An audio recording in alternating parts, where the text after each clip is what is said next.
Danica, itapon mo ang mga sapatos na yan. Hindi kailangan ng pamilyang Fajardo ang isang apo mula sa isang babaeng magnanakaw. Nanigas ang buong katawan ni Danica. Ang boses ni Lourdes, ang kanyang biyenan ay matalim at malamig tumatagos sa ingay ng marang yang ballroom ng hotel. Hawak ni Danica ang isang maliit na paper bag sa kanyang gilid, naglalaman ng isang pares ng maliliit na sapatos na kulay puti. Kaninang umaga lang ang mga sapatos na iyon, ang simbolo ng kanyang pag-asa ang patunay na matapos ang 5 taong panalangin, magkakaroon na sila ni Adrian ng anak. Ngayon ang mga sapatos na iyon ay parang naging mainit na bakal na humahaplos sa kanyang palad. Tumingin si Danica sa paligid. Ang mga mukha ng mga investor at prominenteng bisita ay nakatuon sa kanya. Ang ilan ay nagbubulungan, ang iba ay nakatingin ng may halong awa at pangungutya. Sa tabi ni Lourdes nakatayo si Bianca, ang kanyang matalik na kaibigan na ngayon ay nakayakap sa braso ni Adrian. Mama, ano ang ibig mong sabihin? Tanong ni Danica basag ang boses. Magnanakaw! Hindi ko alam kung bakit niyo sinasabi yan. Huwag kang magmaang-maan, Danica. Sigaw ni Lourdes sabay hagis ng isang makapal na folder sa paanan ni Danica. Narito ang mga pirma mo. Inilipat mo ang mga ari-arian ng kumpanya sa sarili mong pangalan. Ginagamit mo ang posisyon mo bilang legal counsel para nakawin ang pinaghirapan namin. Yumuko si Danica at tinan, potang folder. Mabilis niyang binuksan ang mga dokumento. Nanlaki ang kanyang mga mata. Forgery. Ang kanyang pirma na napakagaling na ginaya ay naroon sa mga deed of sale. Hindi ako ang gumawa nito, giit ni Danica tumitingin kay Adrian. Adrian, alam mo namang hindi ko gagawin to? Sabihin mo sa kanila. Ngunit si Adrian, ang lalaking pinangakuan siya ng walang hanggang pag-ibig ay umiwas ng tingin. Ang kanyang muka ay blanko, walang emosyon. Tumapak si Bianca. Pasulong ang kanyang mga mata ay nagpapakita ng mapagkunwaring lungkot. Danica, nakita ka naming nag-aayos ng mga dokumento niyan kagabi, mahinang sabi ni Bianca. Kahit masakit, kailangan naming ilabas ang katotohanan para sa kaligtasan ng kumpanya. Bianca, bakit? Nanginginig na tanong ni Danica. Hindi pa tayo magkaibigan? Hindi sumagot si Bianca. Sa halip, hinaplos nito ang tiya ni Adrian habang nakatingin ng diretso kay Danica. Bukod pa roon, Danica, may iba pang dahilan kung bakit kailangan mong umalis sa buhay namin. Tumibok ng mabilis ang puso ni Danica. Isang masamang kutob ang bumalot sa kanya. Buntis si Bianca, Danica. Malamig na wika ni Adrian. Sa wakas, tumingin siya kay Danica, ngunit ang mga mata niya ay wala ng init. I'm sorry, Danica, but I have to protect my family. Para siyang sinaksak sa puso. Ang aking pamilya, ang katagang yon ay parang martilyong nagpabagsak sa buong mundo ni Danica. Ang mga sapatos sa loob ng bag ay tila naging pasan-pasan ng isang mabigat na kasalanan. Adrian? Pabulong na tawag ni Danica pero hindi na siya pinakinggan. Humarap na si Adrian sa mga investor, muling nakipagkamay na parang walang nangyaring pagtataksil. Si Lord naman ay lumapit kay Danica, ibinulong ang huling paghamap. Umalis ka na, bago pa ako tumawag ng pulis para ipakulong ka sa krim. May hindi mo naman ginawa, pero wala ka ng kakayahang patunayan? Naglakad palabas si Danica. Ang bawat hakbang niya sa makintab na sahig ng hotel ay parang paglakad sa mga bubog. Sa labas, bumubuhos ang malakas na ulan. Hawak niya ang mga sapatos na, iyon ang tanging alaala ng isang kinabukasan na pilit na pinatay ng mga taong pinagkakatiwalaan niya. Habang nakatayo sa ilalim ng ulan, naramdaman ni Danica ang pag-iinit ng kanyang mga mata. Hindi lang ito dahil sa sakit. Ito ay dahil sa isang bagong damdaming gumigising sa kanyang kalooban, isang matinding galit na papalit sa lahat ng pait. Hindi nila ako maaaring tapusin ng ganito, isip niya habang hinahawakan ang kanyang tiyan. Hindi ito ang katapusan. Ang bawat patak ng ulan ay tila humahampas sa balat ni Danica. ngunit mas matindi ang lamig na nagmumula sa loob ng kanyang dibdib. Habang nakatayo sa harap ng naglalakihang gate ng mansyon ng mga Fajardo, alam niyang ito na ang huling pagkakataon na tatawirin niya ang threshold na ito bilang asawa ni Adrian. Pagpasok niya sa loob, hindi siya sinalubong ng yakap o paliwanag. Sinalubong siya ng mga tauhan ni Lord na abala sa paghakot ng kanyang mga gamit. Ang kanyang mga damit, mga libro, at kahit ang mga persona na gamit na ibinigay ni Adrian nung sila ay nagsisimula pa lamang ay nakakalat sa sahig. Ma'am Danica, pasensya na po, utos ni Madam Lourdes, pabulong na wika ng isa sa mga kasambahay na may halong awa. Hindi sumagot si Danica. Dire-diretso siyang umakyat sa kanilang kwarto. Doon nakita niya si Adrian na nakaupo sa gilid ng kama, hawak ang isang baso ng alak. Hindi man lang ito lumingon nang pumasok si Danica. Adrian, bakit? Boses na lamang ang natira sa kanya. Alam mong hindi ko gagawin yung forgery? Bakit hinayaan mong ipahiya ako ni Mama sa harap ng marami? Tumayo si Adrian at humarap sa kanya. Ang dati niyang malambing na asawa ay tila naglaho, pinalitan ng isang lalaking puno ng pagod at takot. Danica, hindi mo naiintindihan. Ang kumpanya, ang mga Fajardo, nakasalalay ang lahat sa kontratang yan.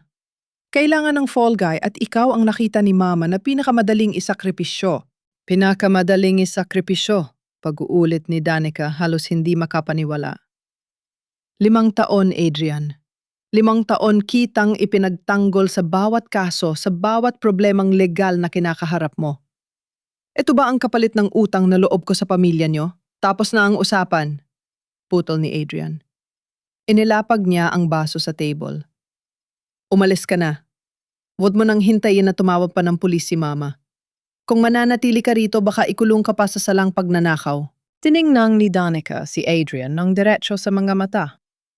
Sa sandaling iyon, nakita niya ang isang bagay na nagpabago sa lahat takot.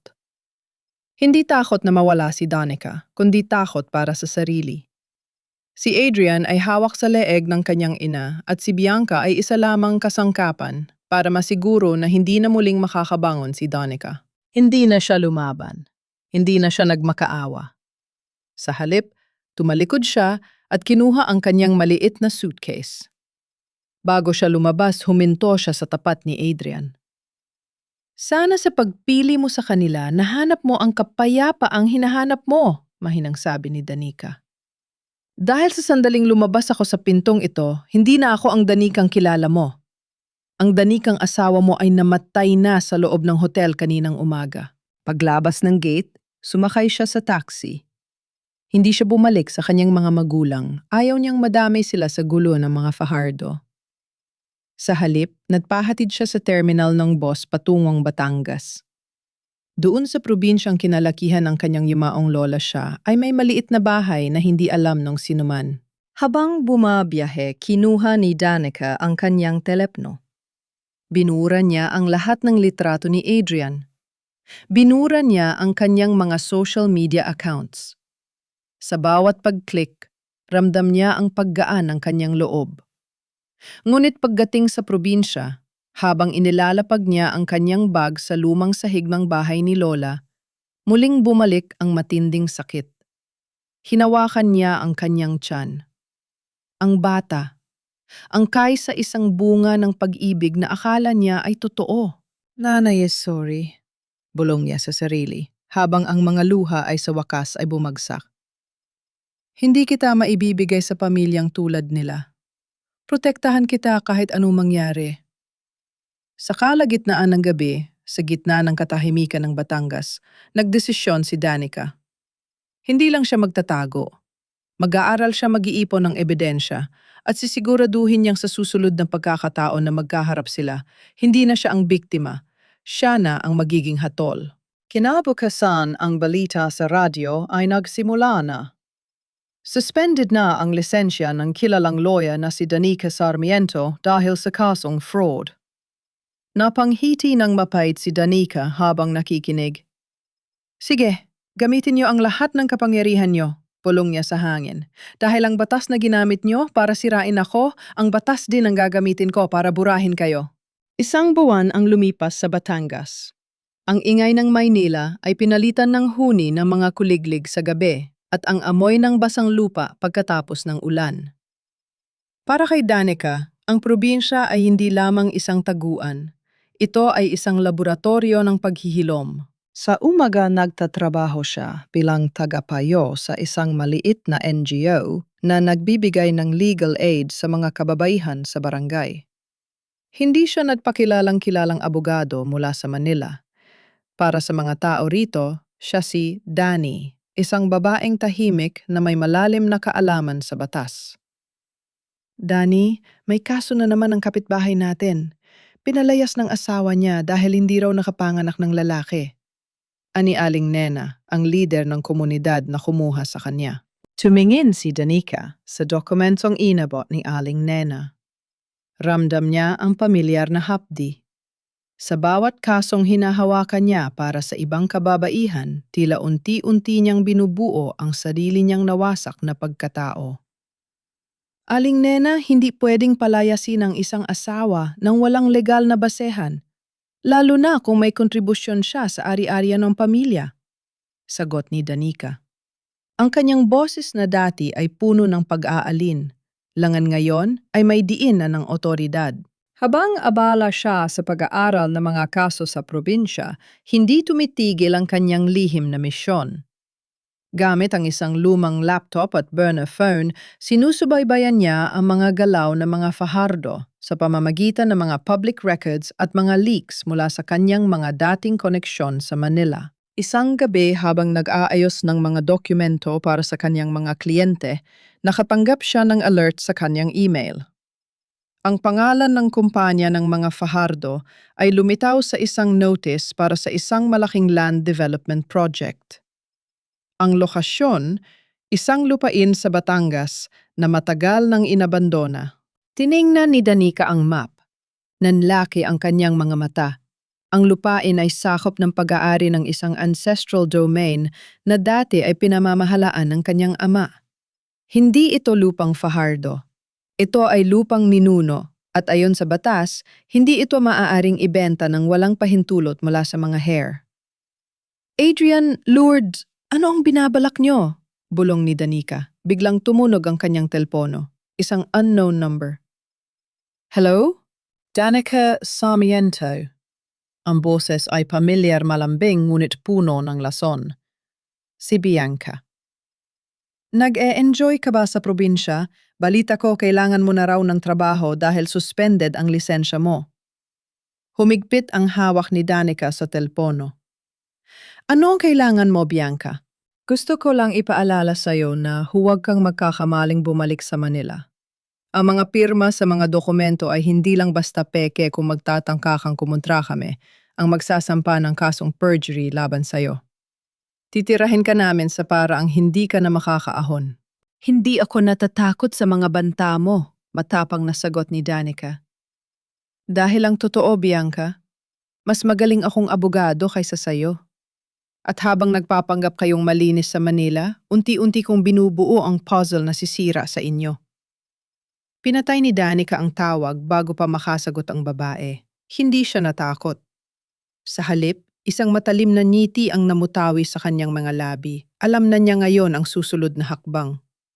Ang lupaing yon sa Batangas ang susi. Inilabas niya ang isang lumang lockbox sa ilalim ng sahig ng bahay. Doon nakatago ang mga dokumentong kinuha niya sa opisina ng mga Fajardo bago siya pinalayas mga dokumentong akala ni Lord ay nawala na. Hindi niyo alam, wika niya sa dilim, na bago ako umalis, siniguro ko na ang lahat ng ebiden, yang kailangan ko ay nasa kamay ko na. Ang bawat detalye ng kaso ay nagsisimulang magtugma.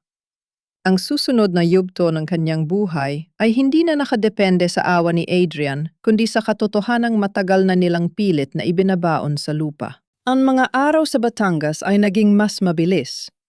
Hindi na lamang ito tungkol sa pag-iwas sa nakaraan. Ito ay naging isang sistematikong paghahanda para sa isang giyera.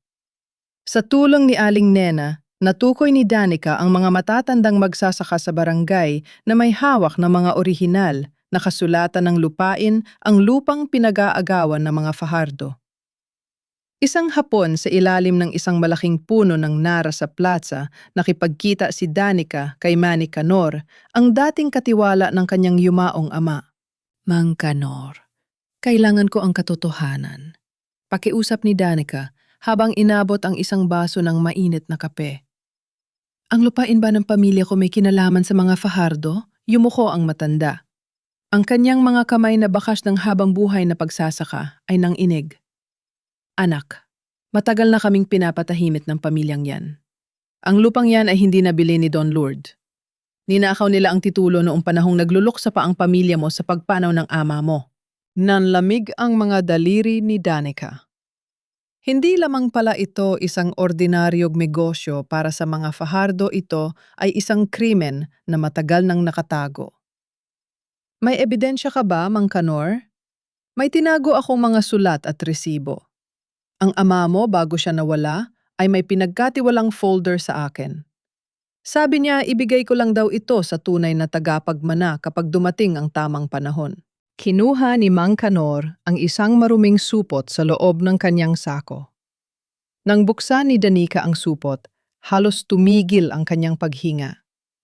Sa loob ay ang original certificate of title na may pangalan ng kanyang ama at ang mga ledger ng transaksyong nagpapatunay na hindi kailanman naisalin ang lupa sa mga Fajardo ng legal. Salamat, Mang Canor. Hindi niyo alam kung gaano niyo ako natulungan, ani Danica, habang ang kanyang mga mata ay nagniningning sa determinasyon. Habang naglalakad pa uwi si Danica, isang puting SUV ang huminto sa kanyang harap. Bumaba ang bintana at nakita niya si Bianca kasama ang dalawang lalaking mukhang bodyguard. Danica, masyado ka nang nagiging abala, sabi ni Bianca sabay labas ng kanyang sasakyan. Akala mo ba hindi namin alam ang ginagawa mo rito sa Batangas? Pumunta ka lang ba rito para mag-espiya, Bianca? Sagot ni Danica nang walang takot. Dahil kung ang plano mo ay takutin ako, mag-aksyaya ka na lang ng gasolina. Tumawa si Bianca ng mapait. Hindi ako pumunta rito para takutin ka. Pumunta ako para sabihing tapos na ang laro. Alam na ni Lourdes ang tungkol sa mga hinahanap mong dokumento. At alam mo ba kung ano ang gagawin niya? Gagamitin niya ang impluensya niya para ipa-deport ang pamilya ni Mang Canor kung hindi mo ibibigay ang mga folder na nakuha mo. Napatigil si Danica. Blackmail. Yan ang pinakamalakas na sandata ng mga Fajardo. Wala kang karapatan, giit ni Danica. Sa mundong ito, Danica, ang may pera ang may karapatan, sagot ni Bianca habang humihitit ng sigarilyo. Bukas babalik ako rito. Gusto kong makita ang mga dokumentong yan sa ibabaw ng lamesa ko. Kung hindi, asahan mong bukas ng gabi wala nang natitirang bahay ang mga matatandang magsasaka rito. Sumakay si Bianca sa SUV at mabilis na humarurot palayo, nag-iiwan ng makapal na alikabok sa mukha ni Danica. Napaupo si Danica sa gilid ng kalsada. Ang folder na hawak niya ay mabigat hindi lang dahil sa mga papel, kundi dahil sa buhay ng mga taong nakasalalay rito. Kung ibibigay niya, mawawala ang tanging sandata niya para makabangon. Kung hindi niya ibibigay, madadamay ang mga taong walang kinalaman. Hindi ako pwedeng sumuko, isip ni Danica. Pero hindi rin ako pwedeng maging dahilan ng pagkawasak ng ibang tao. Isang plano ang unti-unting nabuo sa kanyang isipan. Isang plano na hindi inaasahan ni Bianca. Kung gusto ni Bianca ng laro, pagbibigyan niya itong ngunit, siya ang magtatakda ng mga panuntunan. Hindi niyo ako pwedeng gamitan ng takot. Bulong niya sa sarili habang tumitingin sa papalubog na araw. Dahil sa bawat banta niyo, isang ebidensya pa ang ilalabas ko. Kinabukasan maagang dumating si Bianca sa harap ng maliit na bahay ni Danica sa Batangas. Bit-bit ang isang niting ng aasar, sinalubong siya ni Danica sa beranda. May isang brown na envelope na nakapatong sa mesa. Akala ko ba ay hindi ka na matapang, Danica? Ani Bianca habang papalapit. Salamat naman at nagdesisyon kang sumuko. Mas madali ang lahat kung ganyan ka. Kinuha ni Bianca ang envelope at binuksan ito ng padabog. Ngunit nang makita niya ang laman ang kanyang niti ay biglang naglaho. Ang folder ay hindi naglalaman ng orihinal na titulo ng lupa o ng mga ledger ng transaksyon. Ito ay mga kopya lamang, mga peking dokumento na may markang Exhibit A at Exhibit B na tila galing sa isang kasong legal na nakabinbin na sa korte. Anong to? Sigaw ni Bianca, ang kanyang mukha ay namula sa galit. Nasaan ang mga orihinal? Tumayo si Danica, suot ang kanyang salamin at tumingin kay Bianca ng may malamig na autoridad. Binigyan kita ng hiniling mo, Bianca. Ang mga ebidensya ng korupsyon ng mga Fajardo. Pero hindi ko sinabing ibibigay ko sa iyo ang mga orihinal. Pinaglalaruan mo ba ako? Akma samang sasampalin ni Bianca si Danica, ngunit mabilis itong nailagan ng huli. Bianca, abogado ako, mahinahong sabi ni Danica. Sa loob ng 1 buwan, hindi lang ako basta nagtago. Nakipag-ugnayan ako sa Department of Agrarian Reform at sa National Bureau of Investigation. Ang bawat galaw mo simula nang dumating ka rito ay may record. Ang pagbabanta mo sa mga magsasaka ay sapat na para makulong ka sa kasong grave coercion. Biglang nanginig si Bianca. Wala kang laban sa amin, kayang-kaya naming bilhin ang hustisya. Subukan niyo, sagot ni Danica. Dahil habang abala kayo sa paghabol sa mga dokumentong ito, ang NBI ay abala na sa pagsuri sa accountability ni Lourdes Fajardo sa kumpanya. Alam mo ba kung ano ang pinakamahalagang dokumento na hawak ko? Hindi lang lupa, kundi ang record ng pagkamatay ng tunay na tagapagmana ng pamilya Fajardo, ang totoong anak ni Lourdes na matagal na nilang inilihim. Natigilan si Bianca. Ang kanyang mukha ay naging kasing puti ng papel. Anong sinasabi mo? Na si Adrian ay hindi kailanman naging tunay na Fajardo, dagdag ni Danica. Ang boses ay puno ng kapangyarihan. At sa sandaling lumabas ang balitang ito sa media, ang buong imperyo nyo ay guguho na parang House of Cards. Umalis si Bianca nang mabilis iniwan ang kanyang mga bodyguard na naguguluhan. Alam ni Danica na malaking pangnanib ang ginawa niya, ngunit ito ang kailangan. Kailangan niyang guluhin ang kampo ng mga Fajardo. Pagkalis ni Bianca, agad na tumawag si Danica sa kanyang contact sa Manila. Ituloy ang plano, ilabas ang press release sa social media, ngayon na. Habang nakatingin sa labas ng bintana, naramdaman ni Danica ang pagtibok ng kanyang puso. Ito na ang simula ng pagbawi. Hindi lang siya nakikipaglaban para sa lupa. Nakikipaglaban siya para sa dignidad na ninakaw sa kanya. Samantala sa isang private room sa Maynila, nakatanggap ng tawag si Lord Fajardo. Habang binabasang balita sa kanyang tablet, nang inginig ang kanyang mga kamay. Ang headline sa online news ay, Fajardo Dynasty na katagong likod ng kasinungalingan ang tunay na pinagmulan ng tagapagmana. Danica, bulong ni Lourdes, ang kanyang mga mata ay puno ng matinding poot. Akala mo ay kaya mo akong talunin? Hindi mo pa nakikita ang tunay na demonyo. Hindi alam ni Danica sa bawat hakbang na ginagawa niya ay lalong nagiging delikado ang sitwasyon. Hindi lamang pala si Lourdes ang kalaban, may isang tao pa sa nakaraan na handang pumatay para mapanatiling lihim ang lahat. Ang balita ay kumalat sa social media, gaya ng isang mitsa ng dinamita. Sa loob lamang ng ilang oras, ang mga comment section ng kumpanyang Fajardo ay napuno ng mga tanong tungkol sa legalidad ng kanilang mga proyekto at ang tunay na pagkakakilanlan ni Adrian.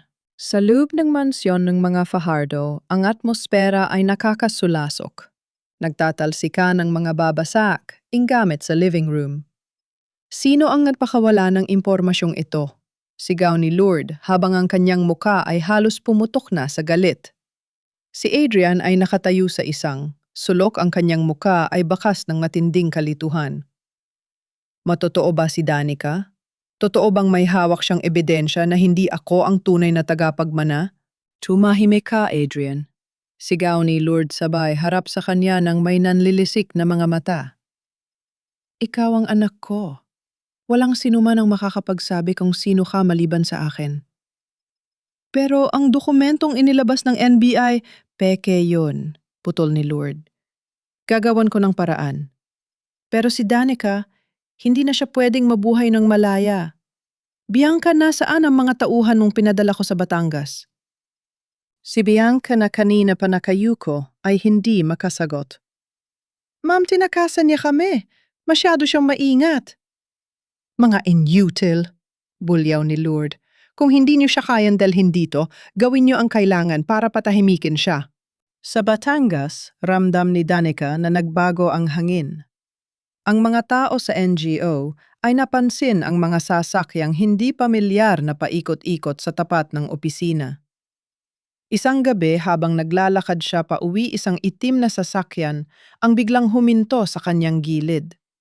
Hindi na ito ang SUV ni Bianca. Ito ay isang sasakyang walang plaka. Mabilis na naglakad si Danica, ang kanyang puso ay humahabol sa bilis ng kanyang mga paa.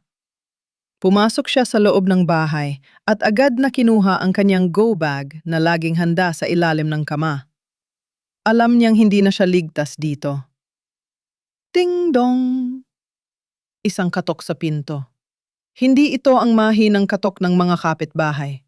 Ito ay malakas, may awtoridad at puno ng banta. Danica Sarmiento, alam naming nasa loob ka. Isang boses ng lalaki ang umalingaw-ngaw. Hindi sumagot si Danica. Tahimik siyang dumaan sa likurang pinto sa madilim na bahagi ng bakuran na patungo sa kagubatan ng Batangas. Ngunit bago pa siya makalayo, isang malakas na crash ang nagpahudyat na nabasag na ang pinto sa harap. Tumakbo si Danica ng mabilis. Sa ilalim ng liwanag ng buwan, ang bawat sanga ng puno ay tila mga kamay na pilit siyang kinakaladkad. Sa di kalayuan narinig niya ang pagputok ng isang baril. Hindi siya lumingon. Huwag kang hihinto, paalala niya sa sarili. Para sa bata. Para sa katarungan. Habang tumatakbo, naalala niya ang bilin ni Mang Kanor. May isang taguan sa lumang simbahan sa kabilang baryo.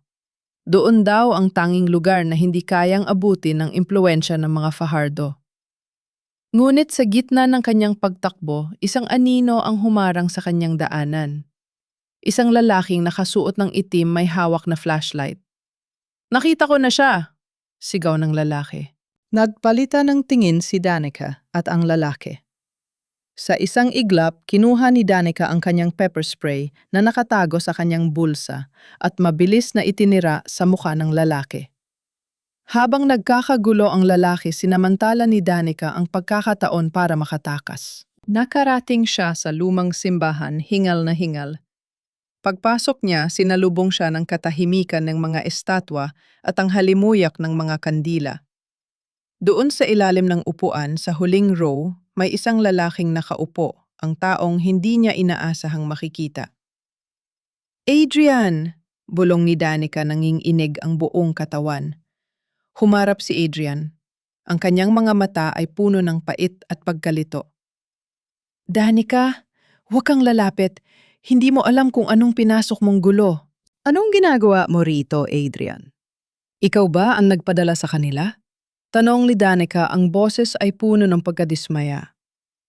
"Hindi," sagot ni Adrian, sabay abot ng isang maliit na flash drive. "Ang mga ito ang lahat ng kailangan mo para pabagsakin ng mama. Pero kailangan mong umalis, Danica.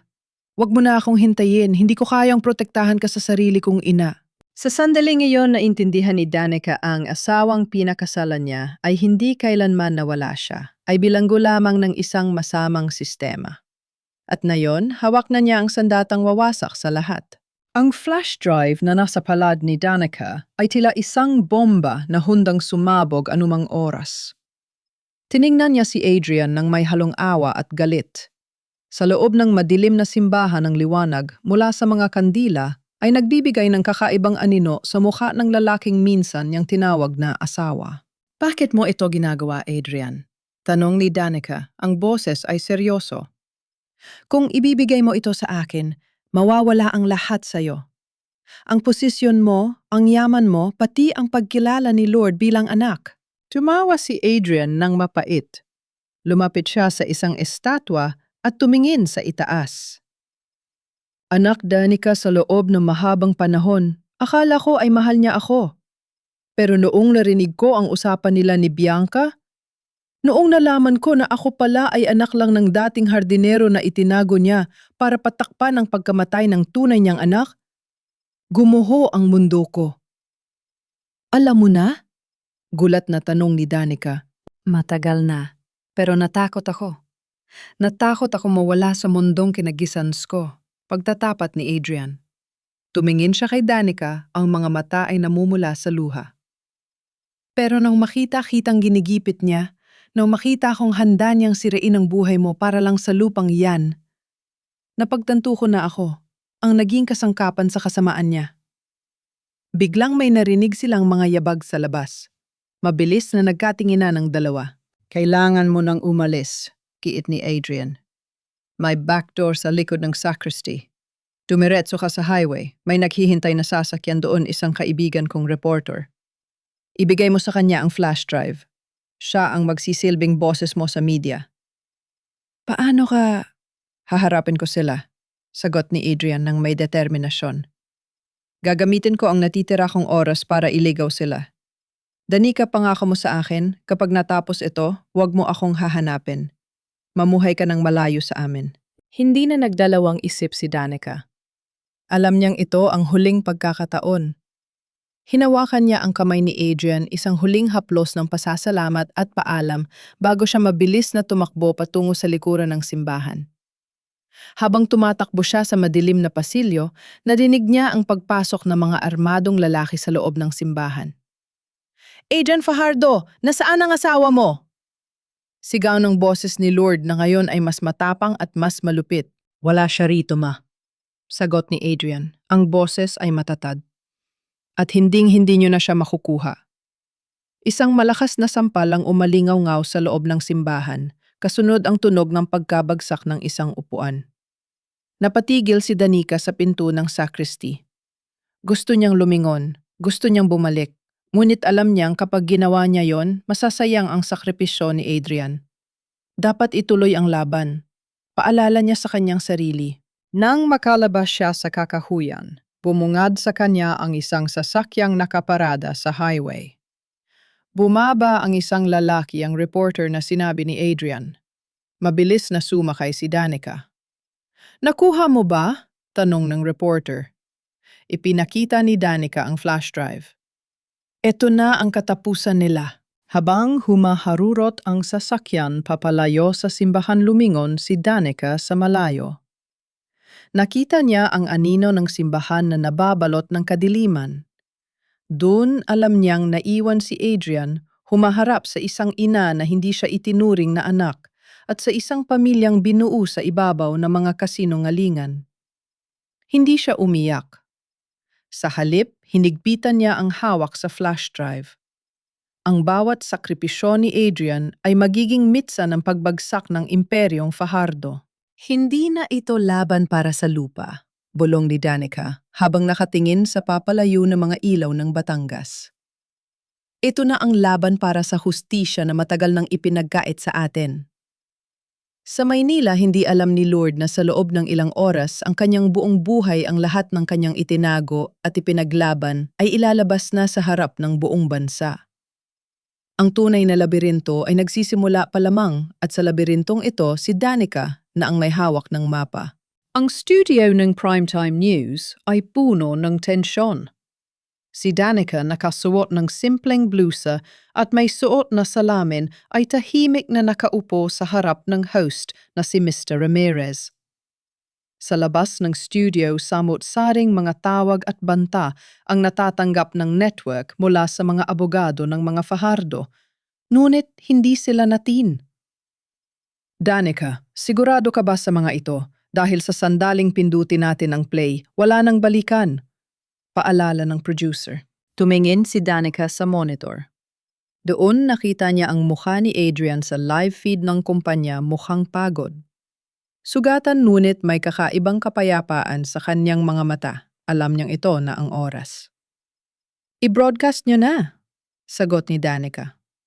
Sa loob ng ilang segundo, ang buong bansa ay nakatutok sa telebisyon.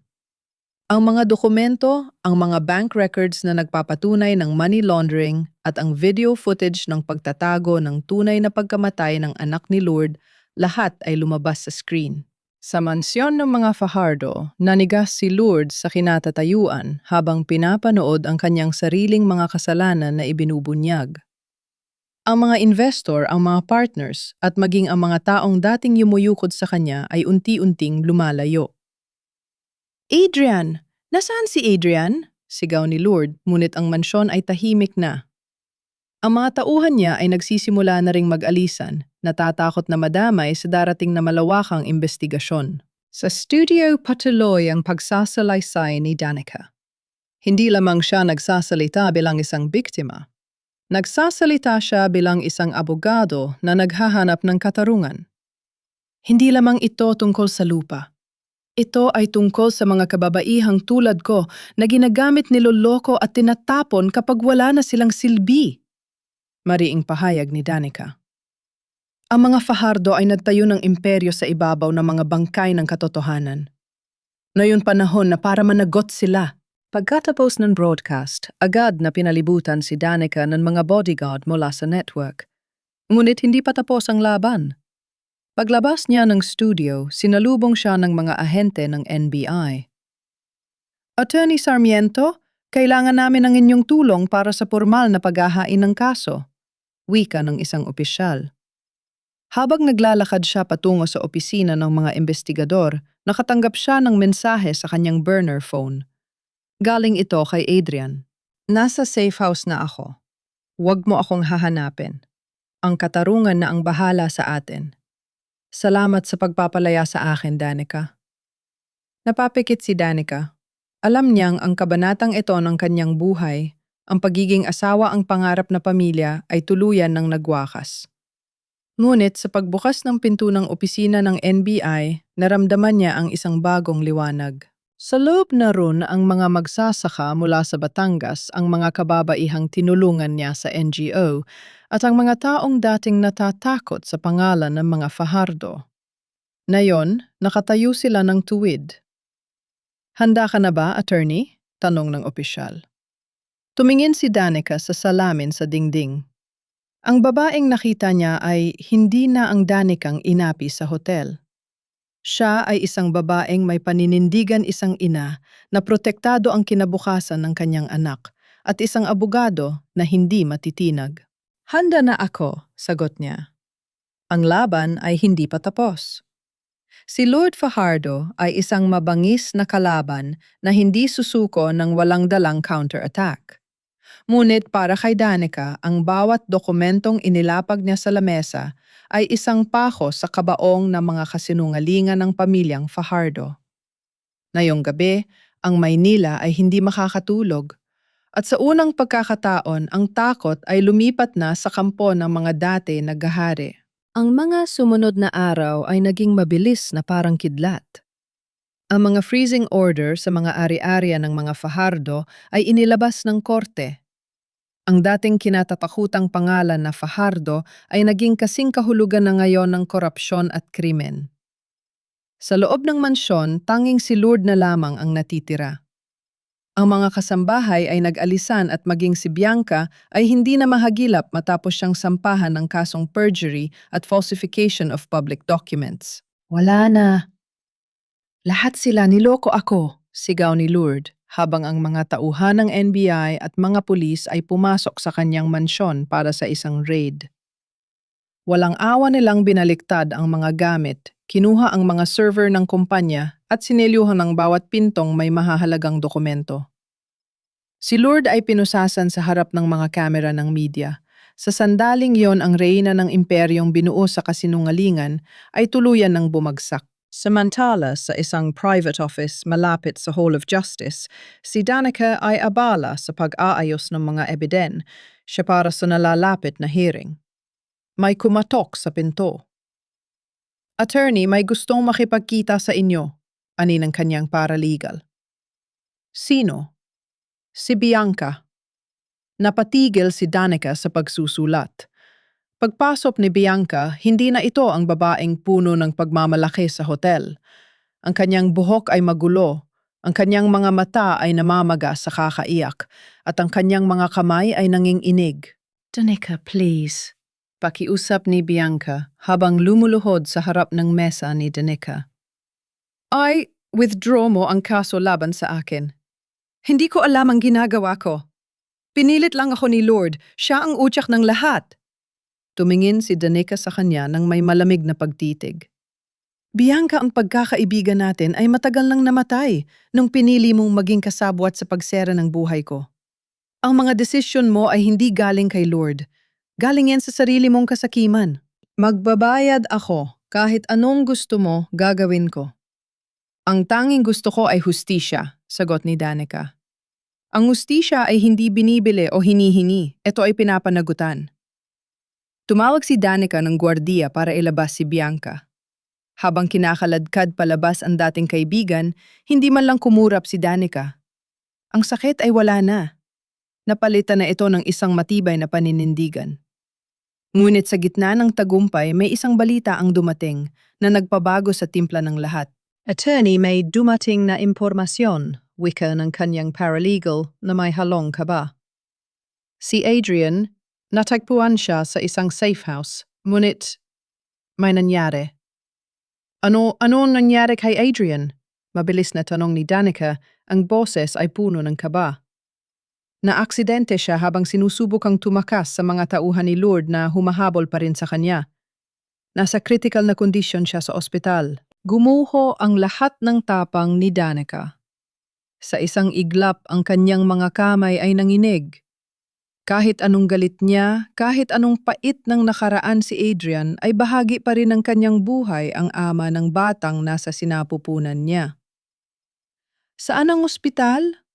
Mabilis na tanong ni Danica habang tumatayo at kinukuha ang kanyang bag. Sa St. Jude Medical Center. Pero attorney, ingat po kayo, baka bitag ito. Hindi ito bitag, sagot ni Danica. Kahit anong mangyari, kailangan kong makita si Adrian. Habang nagmamaneho, patungong ospital, hindi mapigilan ni Danica na bumalik sa kanyang isipan ang mga alaala ng kanilang pagsasama. Ang mga pangakong napako, ang mga tawanan, at ang mga pangarap na nauwi sa wala. Ngayon sa harap ng kamatayan, ang lahat ng galit ay naglaho. Ang natira na lamang ay ang pag-asa na sana sa huling pagkakataon ay magkausap sila ng totoo. Hindi alam ni Danica na sa pagtapak niya sa emergency room isang huling pagsubok, ang naghihintay isang desisyong magtatakda kung tuluyan na bang mapapatawad ang nakaraan o mananatili itong isang sugat na hindi kailanman maghihilom. Ang mga ilaw sa emergency room ng St. Jude Medical Center ay parang mga matang nakatitig sa bawat galaw ni Danica. Pagpasok niya sa ICU, ang tunog ng heart monitor ang beep, beep, beep, ang tanging musika sa paligid. Doon sa gitna ng maraming mga tubo at wire nakahiga si Adrian. Ang lalaking dati matikas at punong-puno ng kumpiyansa ay tila naging isang anino na lamang ng kanyang sarili. Ang kanyang mukha ay puno ng mga gasgas at may bandage sa ulo. Dahan-dahang lumapit si Danica. Hinawakan niya ang kamay ni Adrian, malamig ito, ngunit naroon pa rin ang tibok. Adrian, kising ka na, nandito na ako. Dahan-dahang iminulat ni Adrian ang kanyang mga mata. Sa kabila ng hapdi ng kanyang mga tinamo, isang mahinang ngiti ang gumuhit sa kanyang mga labi nang makita si Danica. Danica, pabulong na tawag nito. Akala ko hindi na kita makikita. Huwag kang magsalita, wika ni Danica habang tumutulo ang mga luha. Magpahinga ka lang. Kailangan mong mabuhay. Patawarin mo ako! Patuloy ni Adrian, ang boses ay paos at basag. Patawarin mo ako sa lahat ng sakit na naidulot ko sa'yo. Sa mama, sa pagsisinungaling ko, ang bata. Sana ay maging mabuting ina ka sa kanya, hindi katulad ko na naging duwag. Huwag mong sabihin yan, giit ni Danica. Adrian, ginawa mo ang tama. Iniligtas mo ako. Iniligtas mo ang katotohanan. Ang mama? Puntong hininga ni Adrian. Huwag mo siyang pahirapan ng sobra, Danica. Hayaan mo ngang konsensya na niya ang pumatay sa kanya. Ang hustisya ang magsasabi ng lahat. Sa sandaling iyon ang monitor ay nagsimulang bumilis ang tibok. Pumasok ang mga nurse at doktor. "Ma'am, kailangan niyo pong lumabas," sigaw ng isang nurse. Pilit na hinawakan ni Adrian ang kamay ni Danica ng mahigpit. "Danica, huwag kang lilingon sa likod. Tuloy mo ang laban. Para sa'yo, para sa atin." Pagkalabas ni Danica ang monitor ay tumunog ng mahaba isang tuloy-tuloy na linya. Ang paghinto ng lahat. Tumayo si Danica sa labas. Ang kanyang mga mata ay nanlalabo, ngunit ang kanyang dibdib ay puno ng isang kakaibang kalmado. Natapos na ang paghihirap ni Adrian. Natapos na ang kanyang pagiging bilanggo. Sa pagpanaw ni Adrian, parang may isang bahagi rin ng nakaraan ni Danica ang tuluyang namatay. Ngunit ang buhay na nasa sinapupunan niya ay buhay na buhay.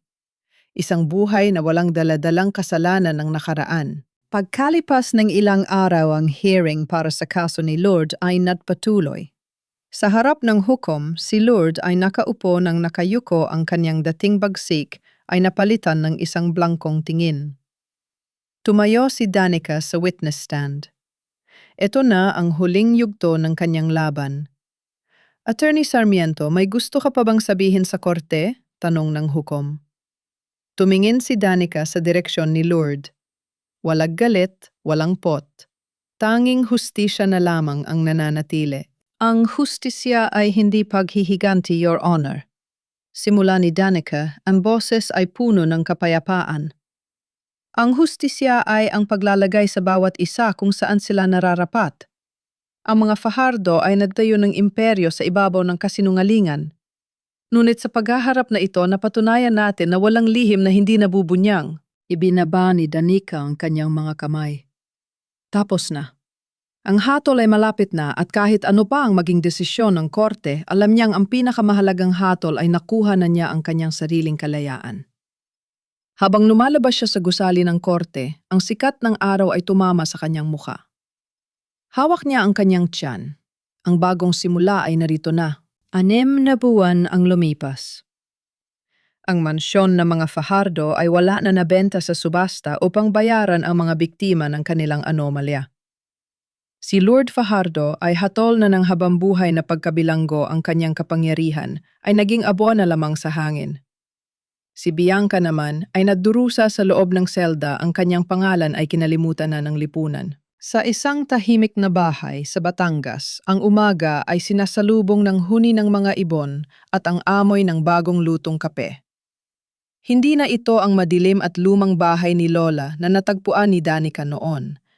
Ngayon ito ay puno ng kulay, puno ng buhay. Hawak-hawak ni Danica ang kanyang anak, isang sanggol na lalaki na may mga matang hawig sa mga mata ni Adrian, ngunit may ngiting nagbibigay ng pag-asa. Pinangalanan niya itong Daniel, ang pangalang sumisimbolo sa isang bagong simula na walang bahid ng makaraan. Habang hinihimas ang likod ng sanggol, isagkatok sa pinto ang bumasag sa katahimikan. Si Aling Nena ang dumating, bitbit ang isang basket na mga prutas. "Dani, heto ang mga prutas mula sa ating mga magsasaka. Sila ang nagpadala. Sabi nila kung hindi raw dahil sa iyo, wala na sila ngayon sa kanilang mga lupa." Wika ni Aling Nena na may niti sa labi.